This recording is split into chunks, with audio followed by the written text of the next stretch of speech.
Hi, I'm Dr. Maria Sophocles, the Medical Director of Women's Healthcare of Princeton, and today I want to talk to you about something called GSM, which is short for a very long term coined to describe vaginal atrophy, the medical term for vaginal atrophy, which is genitourinary syndrome of menopause.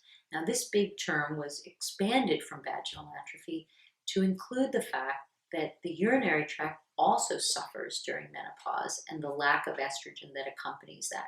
So, GSM, genitourinary syndrome of menopause, refers to a constellation of symptoms that occur as a result of loss of estrogen due to menopause.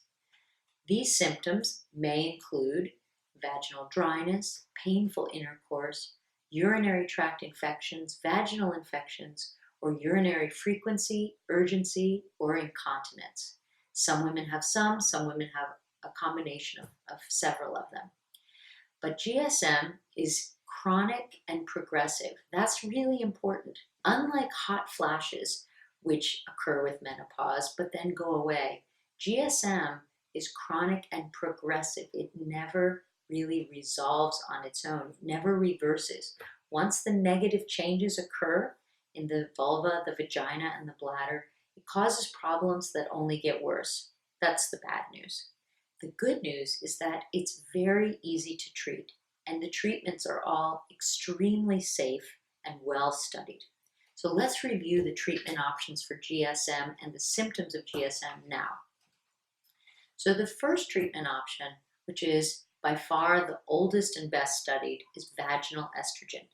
Now, most people, when I say that, say, oh, wait, estrogen's dangerous, right? It causes cancer, it causes stroke and heart disease.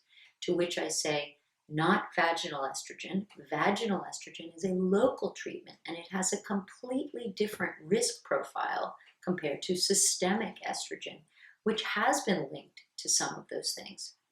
But vaginal estrogen, which was first invented in the 1940s and has been studied for decades, has been well examined in breast cancer populations, and in terms of causing risk of blood clots or strokes, it's found not to increase your risk of blood clot and not to cause breast cancer or even increase a risk of a breast cancer recurring in a woman who already has breast cancer. So that's really important in terms of its safety. Now, vaginal estrogen comes in many forms, pills and creams and rings, and I won't go into them all here, but suffice to say, there are many companies making many safe forms of vaginal estrogen, both bioidentical and not bioidentical, which can help you with the symptoms of GSM. The next treatment for GSM is also vaginal. It's not estrogen, but it is a steroid hormone like estrogen. It's sort of a cousin of estrogen. It's called DHEA. So DHEA, like estrogen, when inserted vaginally, will cause improvements in the cells. It'll make the cells healthier, thicker, stronger, and more blood vessels, more good, pleasurable nerve endings, and all kinds of good changes happen when we use vaginal estrogen or vaginal DHEA. Now, vaginal DHEA has not yet been studied in breast cancer patients. We think it's probably safe for breast cancer patients, but formal studies have not been completed, so it cannot be recommended for breast cancer patients at this time. DHEA, when inserted vaginally, causes the production of both estrogen and testosterone, which is great because vaginal cells do have receptors for testosterone, so that it works very well. The third treatment for GSM is oral. It's called ospemifene, and it's a SERM, S-E-R-M, a lot like tamoxifen. So SERMs turn on or off vaginal estrogen receptors in different parts of the body. And ospemifene turns on estrogen receptors in the vagina and in the bone.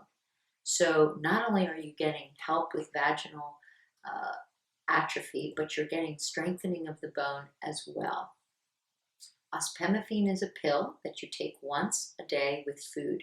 It does have a side effect profile, and the most common side effects are hot flashes or leg cramps, which occur in about 10 and 3% of women respectively.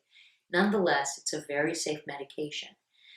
The fourth treatment for GSM is not a medication at all. It has no medication side effects, and it's been found in over 35 studies to be both extremely safe and extremely effective. I'm talking about using carbon dioxide laser to regenerate vaginal tissue. The most common laser used and the best studied was the first one developed in Italy in 2008. It's called Mona Lisa Touch, and my practice was one of the very first in the United States to utilize it. We've been using the Mona Lisa Touch since early 2015, and we've treated hundreds of patients very successfully. In our practice, about 90% of patients have a significant change in their vaginal atrophy. The Mona Lisa Touch is also used to help women with urinary issues and vulvar diseases. The only other treatment options for vaginal atrophy do not change the cells or fix anything, and these are called vaginal moisturizers. They do help the vagina feel more moist. They're inserted 2 or 3 times a week, and they enhance the feeling of moisture, but they absolutely do not fix the problem or fix the cells. So to recap, there are really 4 good treatment options to reverse vaginal atrophy, or the medical term GSM. The first is vaginal estrogen, the second is vaginal DHEA, the third is an oral medication called ospemifene, and the fourth is Mona Lisa Touch laser. If you have any other questions, I'll look forward to answering them for you.